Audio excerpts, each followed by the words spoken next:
Court is back in session. At this time, we will hear the closing arguments from the prosecution. Your Honor, Yozerian has shown a constant disregard for command and a constant lack of respect for his superiors over an extended period of time. Our witnesses clearly showed that Yozerian is guilty of the charges of prosecution is pressing for. Milo admitted to Yozerian not having proper papers when in Rome. George, the Roman police officer, also backs up this testimony since he arrested Yozerian without papers. Colonel Corn even had to contact the Roman police and confirm that Yozerian did not have the papers and had to have him reprimanded. McWatt and the new bombardier gave us a glimpse into how Yozerian reacted to McWatt's flying and how he had attempted to strangle McWatt mid-flight. Giuseppe's brother Jr. testified to the fact that Yozerian was impersonating Giuseppe and did so to avoid his obligations. Nurse Duckett to the admittance of Dunbar was indeed groped in the private by Dunbar himself. The defense's own witness attests to this. Yozerian claimed to have a leave paper that justified his stint in Rome, but claimed he left it at home. The defense argued that the military is corrupt, and this may be true, but this does not excuse Yozerian for his obligation to the military and his assault on McWatt mid-flight. Lack of organizational skills does not mean Yozerian's innocent. Yozerian says that Arfi was in the plane with them when it was really, even though Arfi never testified to this, he also stated quite openly that he attacked McWatt while he was operating a vehicle that was in flight, or has a major bias with his testimony, even admitting that he's good friends with Yozerian. Dunbar thinks he's in the Civil War. On top of that, we are seeking forfeiture, 2/3 pay, confinements for 6 months for absence without leave. We are seeking dishonorable discharge, forfeiture of pay, and confinement for 1 year for assault on a commissioned officer. We are seeking dishonorable discharge, forfeiture of pay, and confinement for 1 year for malingering. And finally, we are seeking forfeiture of pay and confinement for 6 months for the sexual assault of Nurse Duckett. Thank you, Your Honor. Thank you, Counselor. Defense, you may now deliver your closing arguments. Thank you, Your Honor.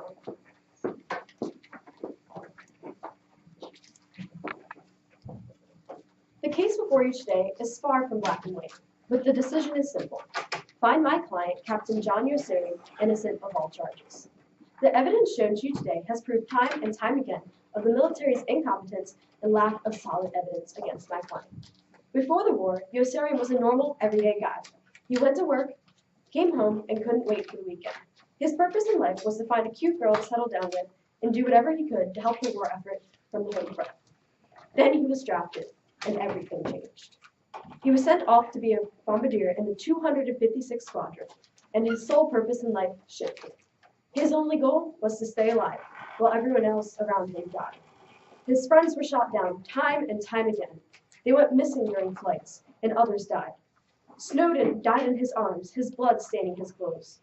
For weeks after, Yozerian could not wear any clothes without being reminded of the tragic death of his friend Snowden and the blood on his clothes. His best friend, Nately, was killed in the war, as well as the man who never even got settled into his tent. His roommate, Orr, went missing without a trace, and Milo bombed his own camp. Everywhere Yozerian turned, someone was trying to kill him. His superiors could care less about the well-being of their men, and could only focus on money and advancing in rank. To start, my client is charged with assault on Nurse Duckett and therefore violating Article 128. The prosecution has the burden of proof here today, and failed to meet the standard of that charge in proving it. Article 128 states that the assailant must actually use force or violence and inflict bodily harm, or use a weapon likely to cause death or grievous bodily harm. Yozerian did neither of these, and the defense was also able to show that Dunbar confessed to touching and groping Nurse Duckett without her permission. His confession statement was even admitted into evidence. Nurse Duckett also, soon after the incident, began a relationship with Yozerian, showing she in fact cared for him. and the charges were only brought up after they had broken up. Yossarian is also accused of assaulting McWatt, but he had probable cause to do so, and even saved the life of others in the process. We have clearly been able to show that McWatt has had a long history of reckless flying. Kid Sampson even testified to the fact that McWatt's wild maneuvers were the cause of his death. The thing about Article 90 is the officer must be lawfully giving orders and performing their duties in order for the accused to be charged and convicted. We have clearly shown here today that McWatt was not acting in a lawful manner. He was endangering the lives of his men and those around him.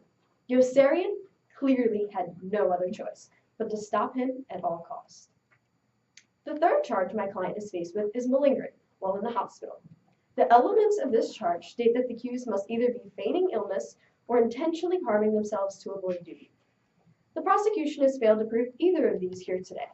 Yossarian has a long medical history of being hurt or injured while serving his country. All of his medical records reflect actual illness or injury, and his doctors even testified to this fact on behalf of him here today.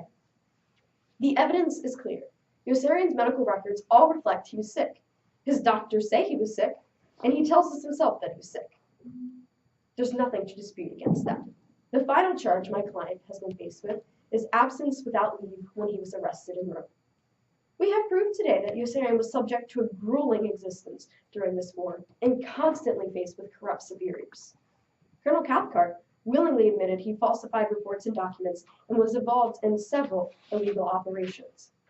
Milo admitted to the court he bribed the United States government and Colonel Cathcart and Corn on multiple occasions. Milo was also able to bomb his own base without receiving any type of punishment. Artby testified that while in Rome, he was able to kill a girl, rape her, in front of everyone without being arrested or charged for it. Day after day, the men in the 256th Bombardment Squadron were mistreated and ignored. The mission number was raised absurdly high, and the superiors only cared about getting a promotion. The chaplain was able to tell us that falsified reports were a common occurrence among the officers. He was also charged and arrested for crimes he hadn't even committed yet. Colonel Cathcart wrote a report that Yossarian was attacked by a Nazi, when he was in fact stabbed by Nately's War. The same thing happened in the case of this charge. Colonel Cathcart openly admitted that he made two reports regarding Yossarian when he went to Rome. One would have punished him for being absent without leave, and the other would have sent him home. How are we expected to believe the report of an officer who is corrupt and constructs falsified reports on a daily basis?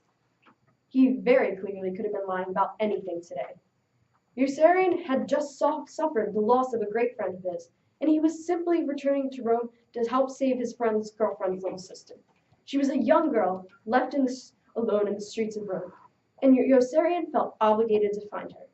He had gone to Rome earlier the day before and saw the devastation surrounding the area. People were bleeding, dying, and teeth littered the sidewalks. Could anyone truly leave a child there to be raped or killed? Yossarian couldn't, and now he's being punished by corrupt superiors for doing the right thing.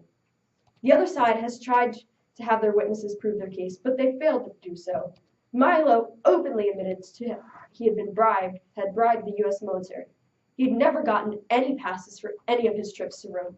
He willingly aided a man who he thought to be a fugitive as well. Colonel Corn spoke of a report that Yossarian was AWOL, but couldn't produce the name of anyone that told him this information. Colonel Corn was also exposed to be untrustworthy and lied on several reports. The new bombardier is, as stated in the name, very new and inexperienced, and had little to no experience over Yossarian, who was a captain and a higher rank, which means he would be in charge of the plane over the bombardier. Sanderson was never qualified as a medical expert. McWatt was proven to be flying extremely close and dangerously to the ground, and not in a lawful manner. He also had a history of flying irrationally and even killed Kid Sampson because he was flying so low to the ground. Nurse Stuckett only filed charges after she broke up with Yossarian, and the Roman police don't even know where they get their information from. They blatantly ignored the terrors around them. When there's teeth littering the ground, there's dogs being beaten, there's kids being stolen, and the whole area is in chaos. There's a body laying right outside the door, and they storm upstairs and arrest Yossarian for being absent without leave. They clearly do not understand what it is to be a police officer. The prosecution again tried to claim that Giuseppe's brother knew Yossarian was impersonating his brother, but he had no way of knowing this. It was clearly shown that Yossarian had bandages covering his face, the room was dark, and the whole entire family was distressed at the sight and thought of their brother dying. The prosecution failed to provide prevalent details to each charge and failed to meet all elements of each infraction, clearly proving my client's innocence.